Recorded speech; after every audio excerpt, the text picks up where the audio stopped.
I'd say that to the people who slept in for the last few days, but I don't want to say that. I don't want to say it. So I'm not going to. I'm not saying it to you. You missed one day.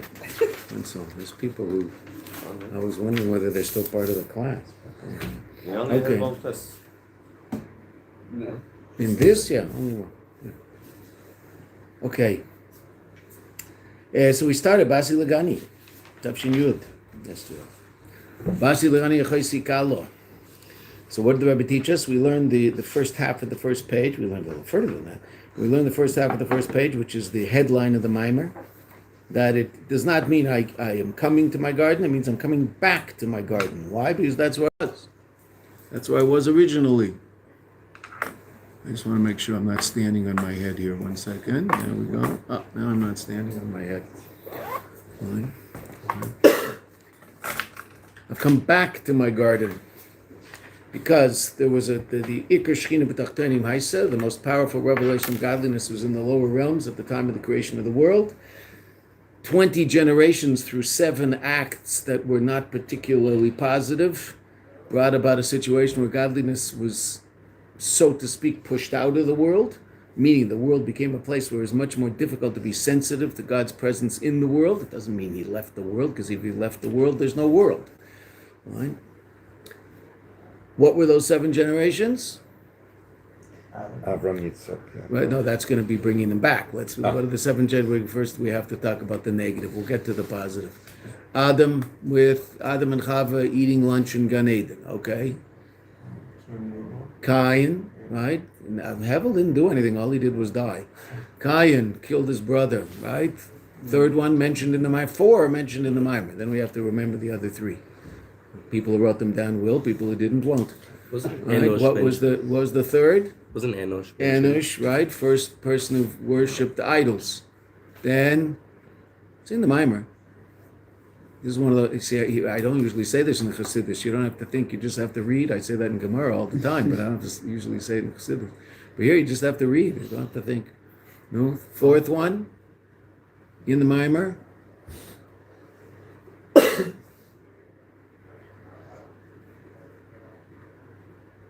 No. It's the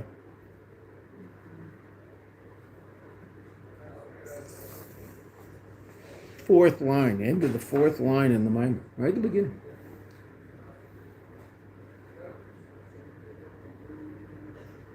Adam, Cain, Enosh, then 4th line in the Maimer. Just read the end of it. Babel? What? Babel? That's coming, but not yet. That's not in the Maimer. What's the door? It's not in the Maimer. I mean, it's in the Medrash. I said that yesterday outside. Why can't Dora Mabel? Thank you. Why can't anybody read the 4th line of the Maimer here? Dora Mabel. You said Bavel. Bavel's Bavel. Bavel's not Mabel, right? Dora Mabel, the flood. 5th, Bavel.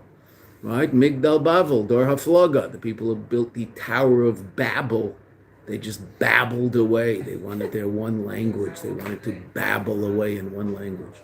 Right? Okay. That's the 5th level, which isn't in the, it's in the Medrash, it's not in the Maimer. 6th level, Sdoim. The people of Sdoim. And the 7th?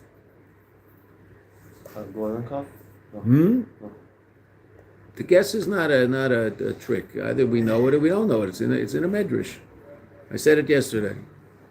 We wrote it down. We remember. You see, I was right about that. I'm not always right. If you want to know about, just talk to my wife. She'll tell you. Right? But about this one, I was right.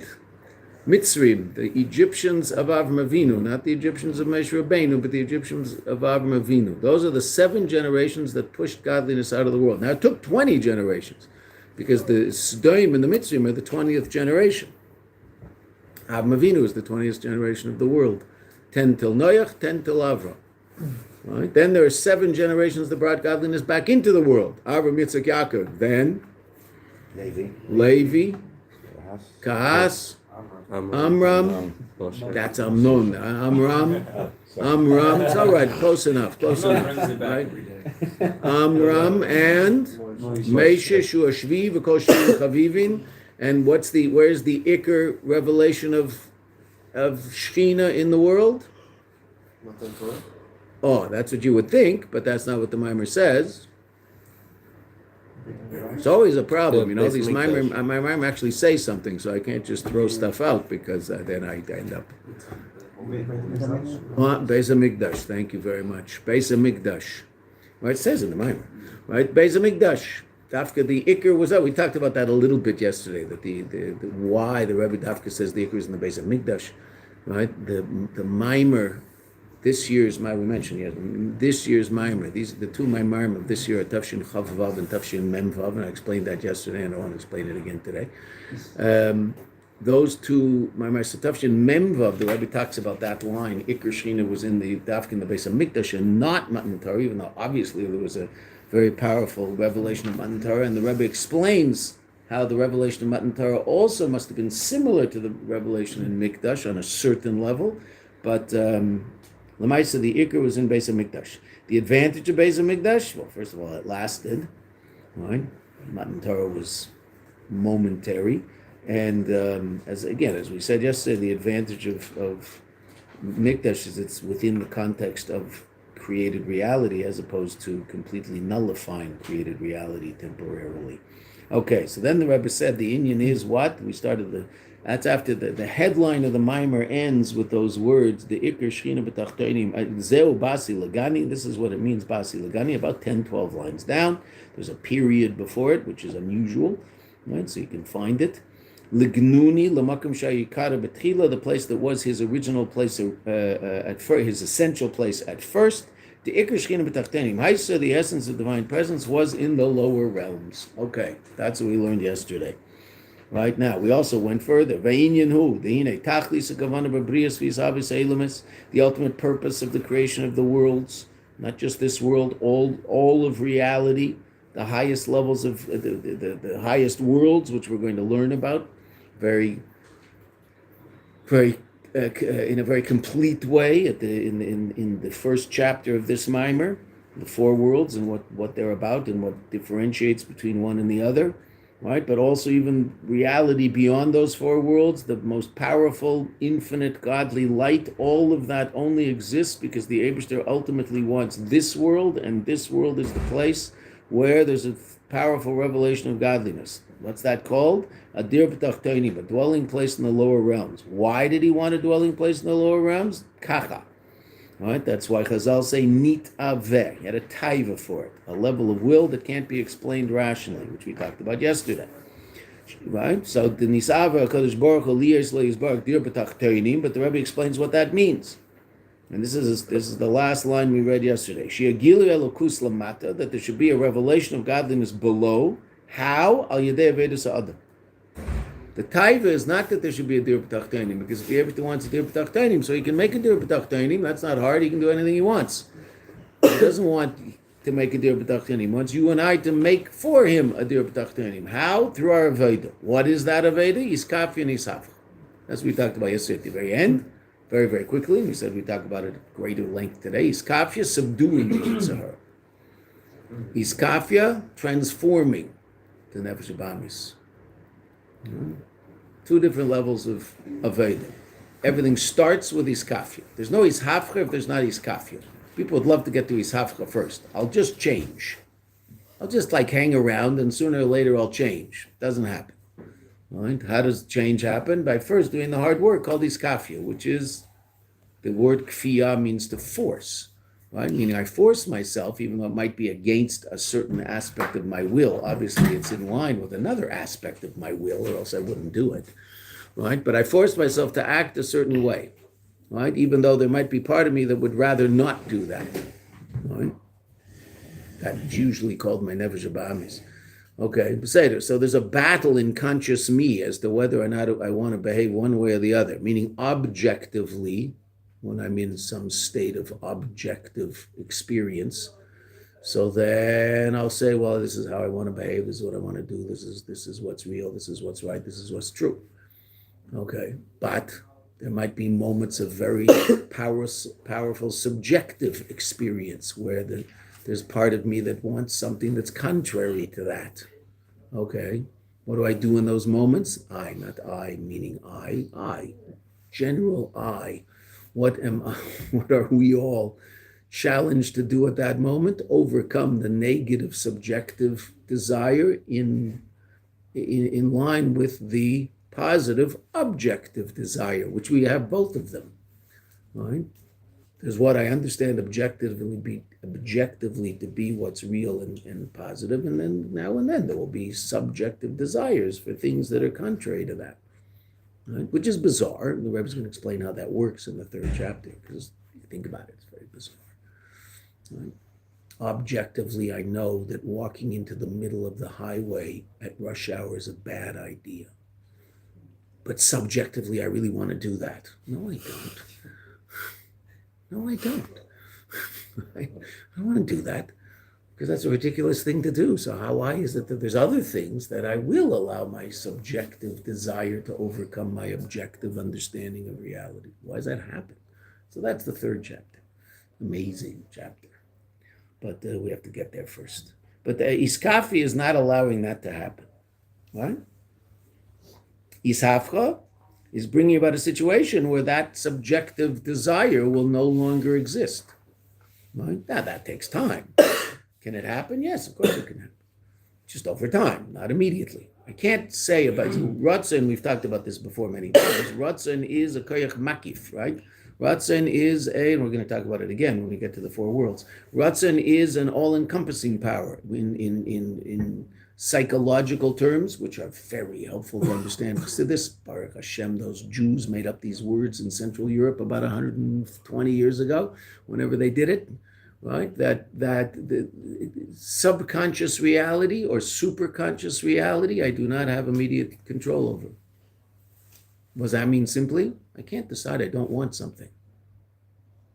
So you said somehow, gee, I really want X. Well, don't want X. What do you mean don't want X? I don't have control not to want X. I have control not to think about it, speak about it, or do it. Thinking is the hardest, obviously, but even that I have control over, right? If I don't want to think about it, so think about something else. It'll pop back in. Okay, so push it out again. That being said, I don't have immediate control over not wanting it. I can't not want it. I want it. It's there. I'm aware of that desire. That desire is not conscious me. It's not coming from conscious me. It's revealing itself in conscious me. I'm thinking about it. Okay? I don't have to think about it. Push it out. But that doesn't mean that the subconscious desire disappeared. It's going to show up again. Immediately, tomorrow, whenever. Okay? Because I don't have control over that.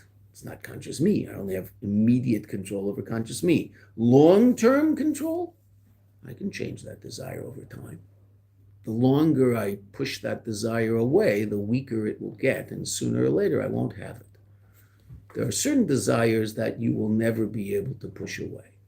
You and I. Maybe a tzaddik can, but you and I won't. Why? They're absolutely necessary. Right? The two main desires, the desire to eat, right? You're not going to lose that one. Right? And the desire to procreate. Better not lose that one. Right? Or else we're toast. Right? Won't be any more of us. Okay, so those two desires, which can produce all sorts of negative reality in a person's life and in the world at large, right? One of them more than the other. But I mean, both of them are basically if you are watching some television program, right? So probably most of the time when the program isn't on, right, they are selling one or both of those, and the program is selling one of them, right? Basically, all the time. That's what they're selling out there, those two desires, right? Okay. There'll be an advertisement for some restaurant or, a Big Mac. I can't live without my Big Mac. They have a Big Mac. And the person selling the Big Mac doesn't look like the girl down the block. Okay, that's the way it goes. Those two types are necessary.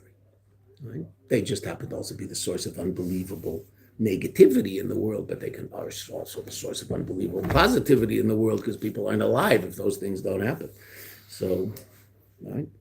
So those won't disappear. Other taivas, you can get rid of other taivas. Right? Within the context of eating, right? You sort of get rid of certain taivas, right? Is kafir relative to eating? What is it in our generation? It's not just eating. Ravitcha Masmid, what did he do in order to overcome his taiva for eating? He was a very, very serious guy, very serious. So he ate buckwheat groats and only buckwheat groats all week long. He'd have a piece of chicken on Shabbos. He'd eat nothing but buckwheat groats. That's not shaykh to our generation. What do most of the mashpiyim say in our generation? Right? The best advice I ever heard in terms of iskafia in our generation, eat healthy food. There's so much of it. Go to Machne Yehuda, see how much food there is in this world that we live in. Compare yourself to a Russian 150 years ago in Russia. Exactly what taiva could they have in food? Right? But the only taiva they could have in food was alcohol. Right? Okay. Now, my goodness gracious. On the way to go and look around in Machne Yehuda, to look at the food all over the place there, you'll pass 5 restaurants. Right? People sitting outside eating. Right? Okay. So, a lot of it out there. What, so that you're going to only eat buckwheat groats? No. What are you going to do to iskafia in the context of food? Because it's an Aveda. Iskafia still exists, even though lots of Lubavitchers will tell you. I mean, they'll tell you by their actions, not by their words. They won't admit this, but it looks like iskafia doesn't exist. You just do whatever you want. That's not true. You don't do whatever you want. You want to do Aveda, you have to do iskafia. In terms of food, what's iskafia? Not eating? Oh, bad. Of course it's not eating. Eat 3 meals a day. Healthy. Eat healthy food. That's iskafia today. Because there's so much junk out there that you could eat, and you could just live on junk. Okay, so don't live on junk. No, eat healthy food. Right? You want to drink? Don't go to the machine and drink the dreck they're selling in the machine. Take some water. Go get some fruit juice. Go get something healthy. Buy a water bottle? A water bottle, good. Right? Not today. Oh, darn, I was going to bring a cup just so that you guys would feel at home that I'd have a cup next to me. I wanted to bring a cup, so I'll put the cup on the table. And I could also bring, and every now and then I'll go like this with a just so you'll feel at home. Some coffee left, that's it. Yeah, no, I feel good. So where are you suggesting these crazy subconscious tithers come from? From your nefesh b'amis, from subconscious you. God created us with this incredible experience called existence. We are aware of our own existence. That existence has a conscious aspect and a subconscious aspect. The subconscious aspect of that, without work, will be focused on preserving self and very little else. And selfish pleasure. Not selfish to the extent that I only care about me, just selfish pleasure to the extent that I will be interested in my own pleasure. It might be my own pleasure is served by helping you. I could have an nefesh like that. Right. Here are all sorts of people who go help the people in Guatemala who lost their house in a hurricane or right? And they go rebuild houses in the summer. They're usually famous people. That's the people they interview afterwards. And they say, why did you do it? It makes me feel so good to help these people. I hope there's a hurricane next year so I can go help them. Right? Who are they not thinking about? Those people. What are they thinking about? It just makes me feel good. Now, Baruch Hashem, but they're doing a really good thing. So go look about them. What do I care why they're doing it? They're helping those people. So they're doing it for the right reason, the wrong reason. What do I care? They're helping those people. Good for them. Gives me great pleasure to give tzedakah. Okay, so give tzedakah. I guess. So it's about you. What do I care? You need lunch. This guy in the street is hungry. Give him $5, right? Oh, it makes me feel so good. I'm giving him $5 so you'll think I'm a big tzaddik because you're standing next to me. If you weren't there, I wouldn't give him anything. Okay, so it's all my Yetzer Hara giving him those $5. It's all about me. You should think I'm charitable. That's all I care about. Couldn't care less about him. How do I know? Because if you're not there, I won't give him. Give him anyway. Who cares? You'll say, no, I'm not going to give him because I'm giving him the wrong reasons. What do he care whether you're giving him the right reason or wrong? He's hungry, so just give him the $5. Let him eat lunch. You work on yourself later, but not on his cheshbon. Right? But where's that coming from? Nefesh b'amis. That's what naturally. That's what your nefesh b'amis will be like. It will naturally. Your nefesh b'amis will be focused on self. Can it be educated? Yeah, that's what this mimer is going to teach us all about. How to educate your nefesh b'amis. Avoid is all with the nefesh b'amis. Your nefesh elokis is from. Your godly soul wants godliness. That's all it wants. Your nefesh b'amis could want the stupidest things in the world. How do you educate your nefesh b'amis to want something healthy and good and useful. It's called a Veda. But did Hashem give us that nefesh bahamis to make us work? To make Yeah, us absolutely. appreciate That's it? what we just said. Veda Adam. That's exactly what we just read. Right? God created the world in order that you and I, through a Veda, will make a dir b'tachtein. A Veda, hard work. What's that work? He's kafi nisavcha. So obviously he gave us, if he created us without any taivas, which is what he did originally, right? How we ate from that apple without a taiva, without any yetzer hara, I don't know. Okay, that's the question that everybody asks, and we're not going there. That being said, apple, wheat, fig, date, whatever it was, right? Esrog, right? So how we ate from that thing, who knows? How'd that happen? We didn't have a yetzer hara, so how could we do that? It was an external yetzer hara. It's called the nachash. Okay, then he was internalized. Seder, how did that work? Don't know. Doesn't matter. Right? After that, you and I have nefesh bahamis, and that nefesh bahamis can have negative, counterproductive desires. Matter of fact, it does naturally, Constantly. naturally. Right? But can you change that? Yes, over time. Immediately, no. I decide, no, I don't have a nefesh bahamis. Of course, you have a nefesh bahamis. Can you elevate and illuminate your nefesh bahamis so conscious you desires things that are healthy and good?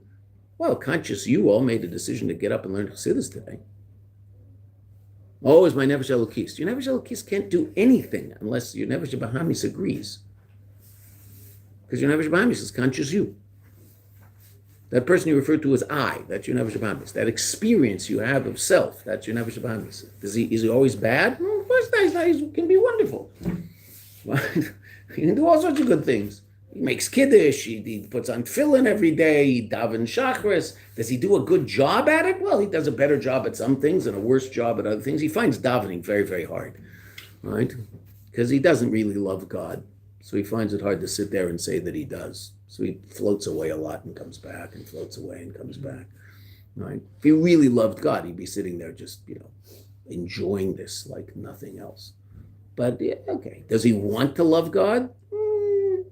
I don't know, because usually we get what we want, right? Does he want God, love God? Probably. Does he want to love God yet? Probably not, because most of us do work pretty hard in trying to get what we want, right? I want to be a doctor. A person will go to medical school, go to school for 10 years to do that. Work extremely hard to fulfill that desire.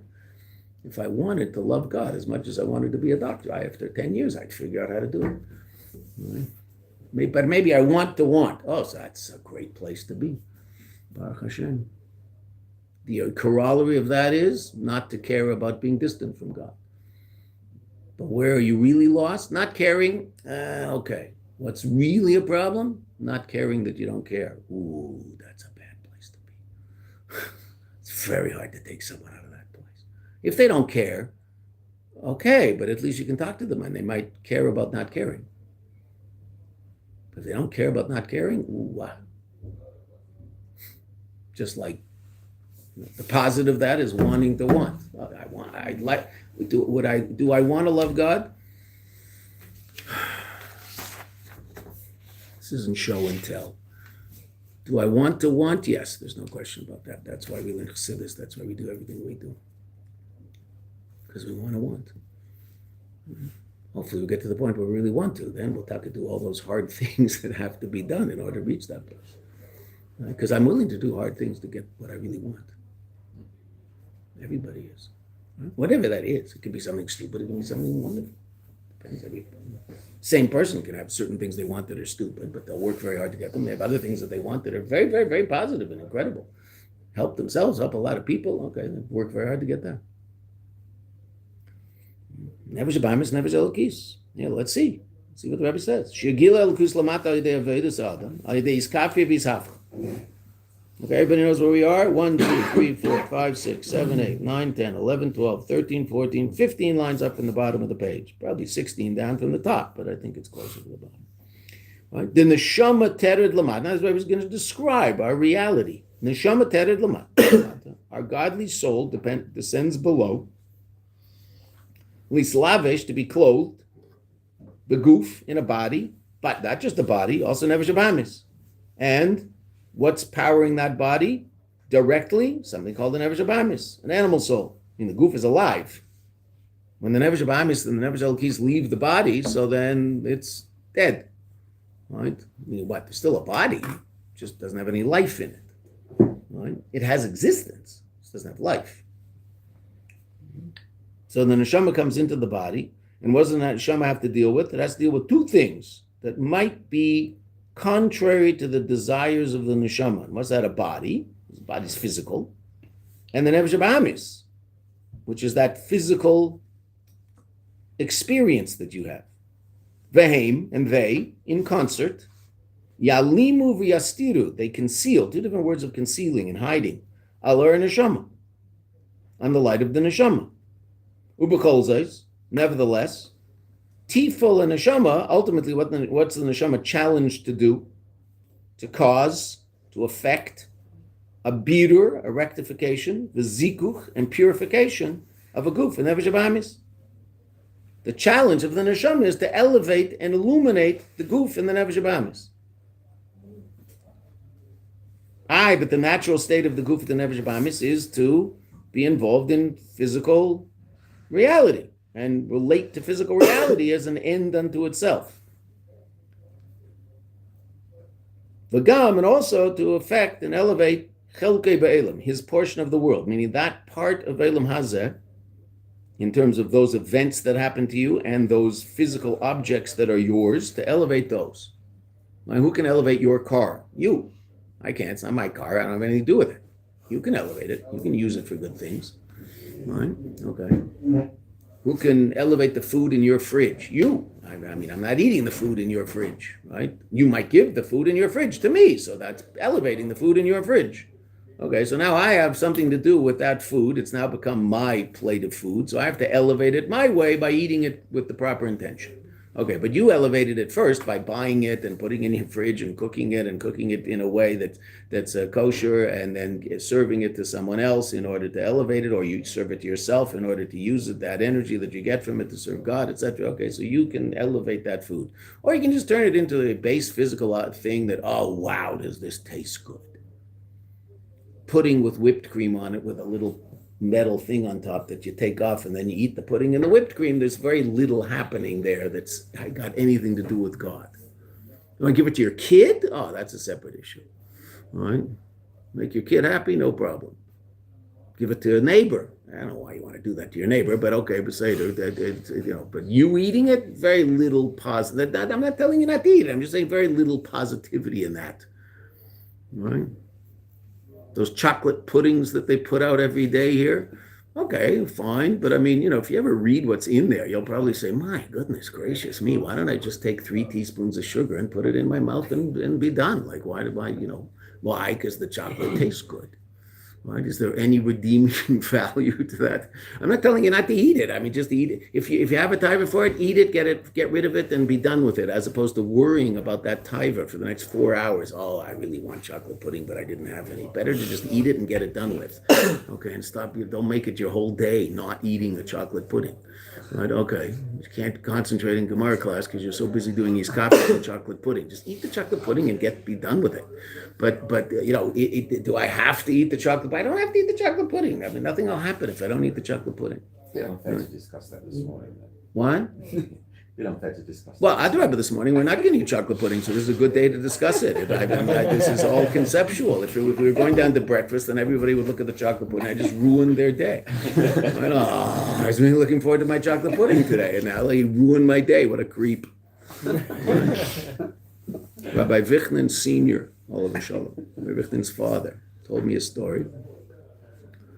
There was a bacher who came to Morristown. Was there for about 3-4 months. Enjoyed it a lot, but left. Why did he leave? He left because he didn't want to get frum. Because he wanted to, just basically do whatever he wants in Elam Hazeh. And he realized that if he hangs around here, he's not going to be able to do that. So let's get out of here before I'm, in this thing, hook, line, and sinker. So he left. And then he wrote Rabbi Vichlan Sr. a letter. It's a true story. I'll never forgive you. You've ruined my life.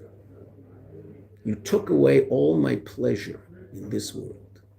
I can't get pleasure from anything I do because I realize it's not of any real value. I'll never forgive you. So this guy never. He has nothing. He doesn't have Shabbos. He doesn't have kashrus. He doesn't have anything that Yiddishkeit will give you in the world of pleasure. Right? But he also can't enjoy Elam Hazeh. Like, at least enjoy Elam Hazeh if you can't enjoy, so to speak, Elam Haba. I mean, it's not right. I don't mean, well, let's do all this stuff that we don't like doing so we get a villa when we die. That's not the idea, right? But the Yiddishkeit is very enjoyable if you take the challenge. Doesn't mean it's easy, but it's a blast. Okay, being a chassid is a blast. Okay. This guy didn't have the blast of being a chassid, and he didn't have the blast of being a hedonist. Nebuch. No, this poor guy, I mean, you feel for him. He said, I can't enjoy Elam Hazeh. He wrote a scathing letter. You've ruined my life. I mean, it's like the story with Shmuel Munkis and the Alter Rebbe, right? When they were coming to get the Alter Rebbe to arrest him, so the first time he ran away, right? And he asked Shmuel Munkis, should I let them arrest me if they're going to come back, right? So should I let them arrest me? And Shmuel Munkis said, yes. Either way you look at it. If you're a Rebbe, they can't do anything to you. And if you're not, you deserve everything they're going to do to you because you took Elam Hazeh away from all of your Hasidim. You took pleasure in worldly things from all your Hasidim. Right? That's what he told him. The Alter Rebbe said, okay. He listened to him. Oh no, I'll never enjoy chocolate pudding. You enjoy chocolate pudding, but just don't turn chocolate pudding into an avodah,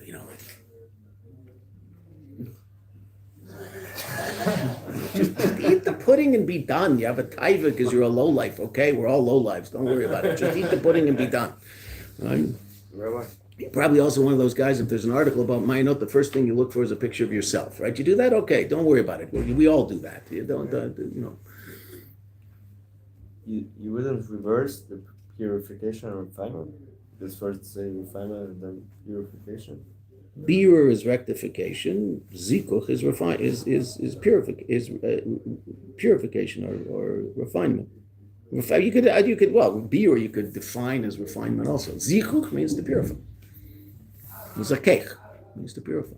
But you wouldn't purify first and refine them?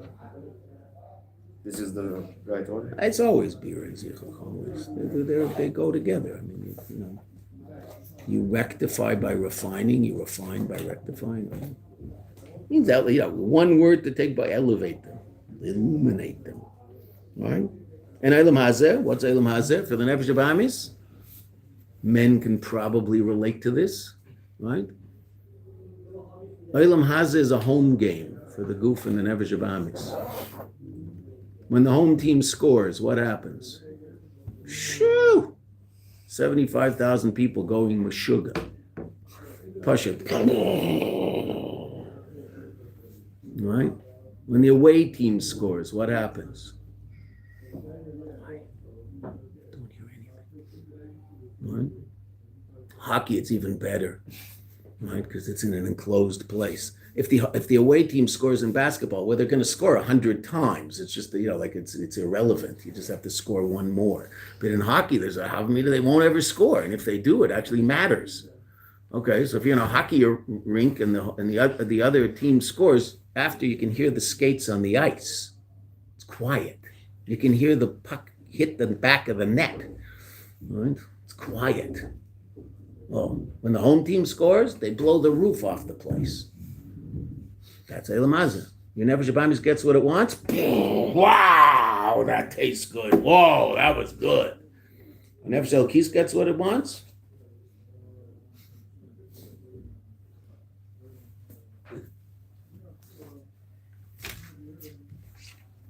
My phone's not here. I'll pretend it's my phone. Why wasn't I doing that when I put on the tefillin? Touching God, reading a news article. Wow, you see this? Look at this. This is unbelievable. Wow. Okay. Elam Hazeh, it's like a home game for the Nefesh Abamis. How do you take? What do they all say? What do all the sports guys, the athletes, what do they all say? And the coaches say it, right? You're in the away team. What do you have to do? If you want to win as an away team, what do you have to do? Take the crowd out of the game, right? So they always say, right? Take the crowd out of the game. Because if they're going, I don't know, I find, I really do find this impressive how the good guys, the really good ones at it, whether it's a hockey player or an NFL quarterback, has to take his team down to the other end of the field with 2 minutes to go, and there's 80,000 people screaming against him. How does he have the focus to completely ignore that and do what he has to do? You know the negative energy against that guy right now? There's 80,000 people screaming that he should fail. Somehow, it's very impressive. It's a stupid thing to spend your life getting good at, but it's still impressive. That guy has the focus to completely block that out and do what he understands he has to do and he's good at. He has the confidence to do that. Wow, that's impressive. But what would be more helpful? Take the crowd out of the game. They're like all depressed. They're sitting on their hands. Why? Well, because it's 24-0 for the other team. I mean, if they're then you're in good shape. They're going to be very quiet. It'll be easier for you to do it. So how do you do that? You take them out. They score first. So they always the opponent, the away team always says that. Take the crowd out of the game. How? Come out with lots of energy at the beginning of the game. And they start getting nervous. Okay. How do you do that in real life? Maydani. Megavasser. Go to mikveh. Siddur. Daven. First things you do are what? All godly. What don't you do? You don't look at that. You don't look at it. When do you look at it? Maybe after breakfast. Right? What do you do first? Take the crowd out of the game. Right? Focus on the Eibishter at the beginning of the day, which is what we do, Tata. Right? Meidani. Right? Meidani can be, Meidani. Lifanecha. Melech. Chai. V'kayam. No. That's today's problem, right? There's other problems, right? I had a friend who described someone as who had a certain drinking problem. He said, "Meidan ilifanecha." That was al habayka, right? First thing. Okay. No, take the crowd out of the game. How do you take the crowd out of the game? All the noise of Eilam Hazeh. How do you get it out of the game? Meidani, Negelvasser, getting dressed the proper way, morning brachos, davening, like say this before davening, not going mikveh, splash around a little, that's also good. Do things that are connecting you to the Eibishter, and in the meantime, don't worry about Eilam Hazeh. Eilam Hazeh, you're going to have a lot of Eilam Hazeh in your day. Don't worry if you're really, missing Eilam Hazeh, it'll show up. Just don't have to make it the first thing. Because if I make it the first thing, then the crowd is roaring before I even started. So then I'm like behind the 8 ball. Right? It's sort of hard. The crowd is so into it. They're making so much noise that I can't concentrate. Mm-hmm. That's how it works down here in Eilam. What's the job of the neshama? To elevate the nefesh habahamis. Our Veda is all with your nefesh habahamis. It's all about getting your nefesh habahamis from. Your nefesh elokis is from. Does your nefesh habahamis appreciate elokus? Does your nefesh habahamis want elokus? Does your nefesh habahamis enjoy elokus? Shabbos? Most of us enjoy Shabbos. How can that be? My nefesh habahamis likes Shabbos. Yeah, okay, good. Meaning that person I refer to as I like Shabbos. Great, amazing, incredible.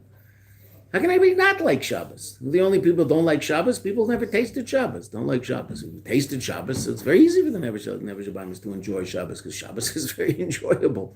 Okay, and that's one of the first things we try to get people to experience, right? College campuses, we have 250 kids showing up Friday night. They like it. They enjoy it. Do they enjoy it enough to not go to the bar afterwards? Not at the beginning. Over time, some of them start to change. Most of them don't, but some of them do. And then they end up in a place like Mayanot. Why? Because the Nefesh Bahamis has come to the conclusion that there's something more to life than just making a lot of money and having a big house and going on nice holidays. There's something more. I want to explore that. And usually people who come, not to hear, just b'chlal, people who make that decision are happy they made the decision and are enjoying the challenge. Right?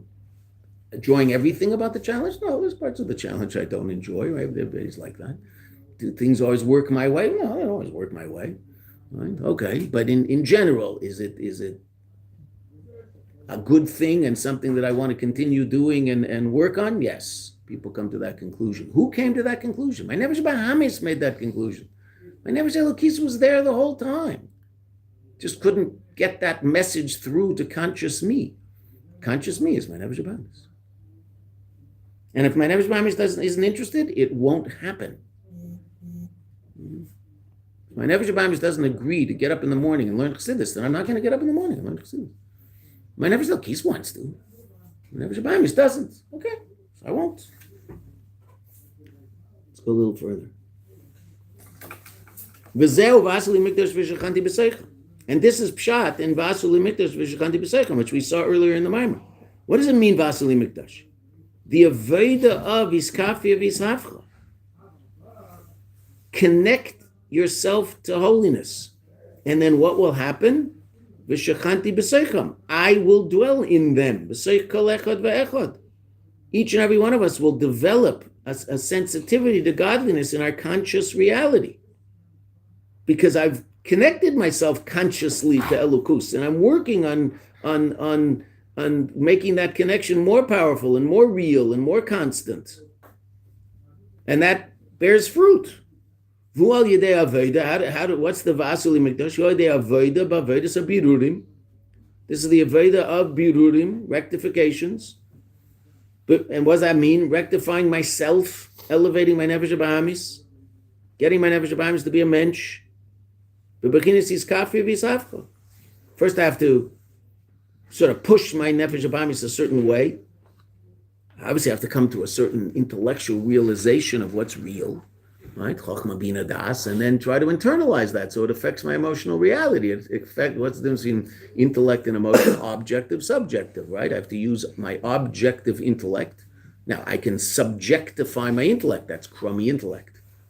Right? Real intellect is objective. 2 + 2 is 4. Has nothing to do with what I feel.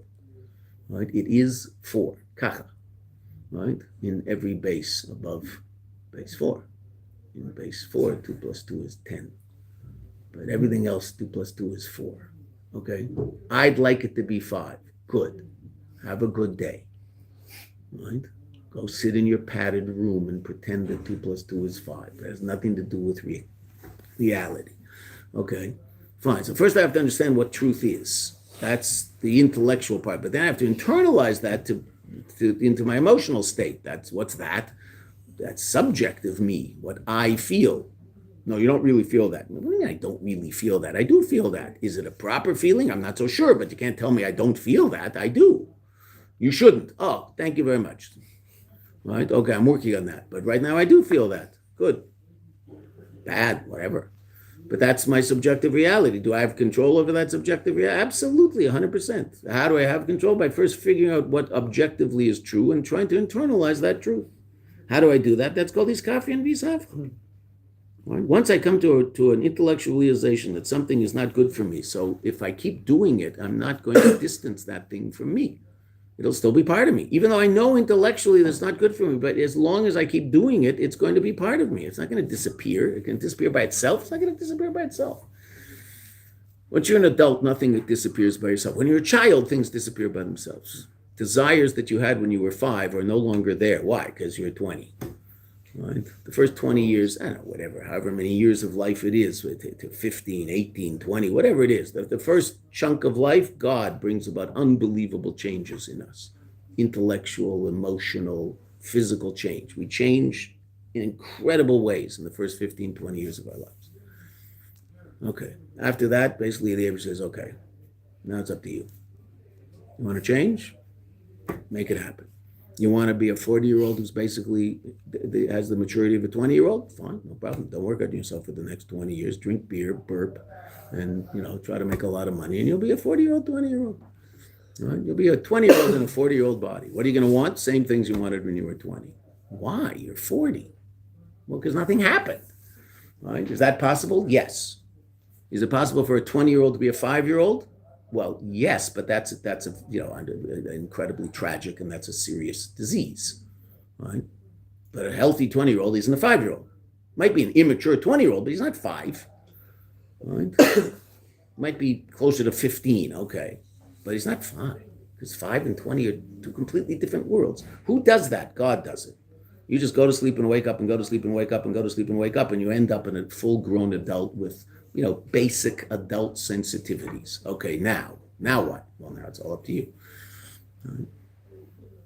To figure it out and make it happen in your life. If you don't make it happen in your life, it won't. It doesn't. That's avodah. It's kafi, it's afka. You can't wait around for it to happen. It doesn't. Right? There is a feeling, I remember this very well, and whenever I've said it, people agree with me. We talked about it as kids and then talked about it as older people. Right, and if I say it to others, they seem to agree that at 15 you sort of have this basic idea. Well, by 20 I'll sort of have it all together. I'll be like a realized human being. And then you hit 20, you go, well, it must be 25. Right? And then you hit 25, well, it must be 30. I guess at 30 you're sort of you've got it together, right? And then you hit 30. At some point, the person comes to the realization that this is not going to happen. I'm going to have to make it happen. Okay. The earlier, the better. Right? It's that this doesn't happen. You don't become together, whatever that means. Right? But I remember as a kid thinking there's a certain age where, you must you're it. You figured it all out. Nope.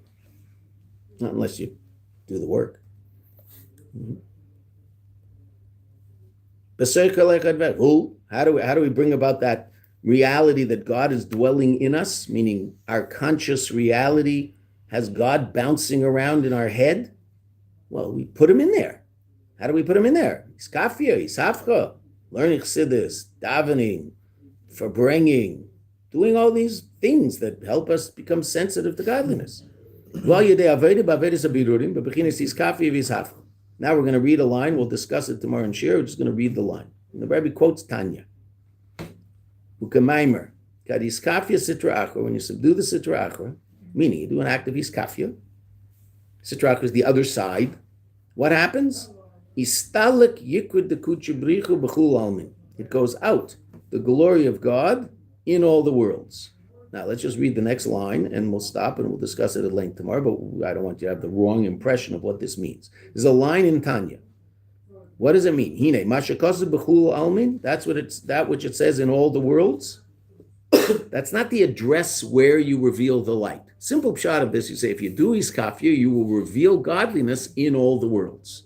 No, that's not what it means. B'chul almin is an adjective describing the level of godliness that you reveal. In other words, it's when you subdue the sitra achra, you reveal the level of godliness that is in all the worlds equally. That's describing the light. It's not the address where you reveal the light. It's an adjective describing the light. And what's that? The Rebbe says, kavana al madregas ha'or, the intention is regarding that level of light, Dehu bechul almin b'shava, that is in all the worlds equally. And what's that? V'hainu or hasevev kol almin, the light that surrounds, encompasses the worlds. Shemeir b'chol elamis b'shava, that level of light shines in all of the worlds equally. So now, what the Rebbe is going to teach us is what's sevev. What is that? What is that infinite light that's found in all the worlds equally? In order to understand that, the next 15, 20 lines are going to be explaining the other level of light called or mimale, the light that fills the worlds, that is not in all the worlds equally, that is different in all worlds, more in higher worlds, less in lower worlds. That's where we're going, to understand Seviv and Mimale, two different levels of godly light. And we'll see that, obviously, we'll spend much more time doing that tomorrow. Have an easy fast. Remember today in davening, so there's slichas. After after, it's a short tachnun today, right? So all we say tachnun, right, that, and then immediately after we pick up our heads, we turn to the back of the book, Slichas for the 10th of Tevis. In the blue English Hebrew Siddur, it's very easy to follow. So I'd imagine it's a good idea to take one of those for Slichas because it's very easy to follow where we are. There's instructions, right? And the most important part of Slichas is saying the Yud Gimel Midas Harachman. You remember this from Ellen, right? So even if you're behind and you hear the Chazan saying Kel Melech, go to Kel Melech. Say Kel Melech and then Hashem Hashem Kel Racham V'Chanun. You want to finish that paragraph, you can. You don't, it's also okay. You said, but the most important part is Hashem Hashem Kel Racham V'Chanun, which we'll say a number of times. Okay. Thank you. Fast days is part of the fun part of Judaism, right? So much fun not to eat. Shalom Aleichem. What's your name? Oren. Okay. Pleasure. Rabbi Kazan said you'd be here. You were at Rabbi Lindenberg. Where are you from? New York. I'm not from. Flagtown. Nice to see you. And you? I grew up in Canada. Canada. Vancouver, the other side. Very nice. Where the hockey team never wins. Speaking of it's a quiet place. What was what made the midterms for Avram's generation so bad? Well, they were clearly pretty horrible people because when Avram went there, he had